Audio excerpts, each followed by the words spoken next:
ሌባ ሌሊት ቤት ገብቶ ለማባረር ፈርቼ ተከናንቤ ተኝቼ አውቃለሁ።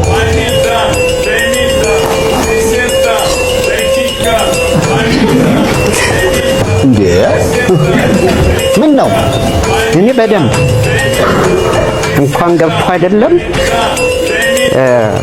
ከመያሉ ሰይፊ ሌባ ገባ ክፍለ ሀገር ከባለቤቴ ጋር የደም ዘመድ ጋር እና ሰዎች ሄሉ ሌባ ገባ ልጅ እያዩኝ አይኔን ገልጬ ህል ጀመር አልሰማውም ለማለት ከድንጋጤ ነው ፈርቻለሁ።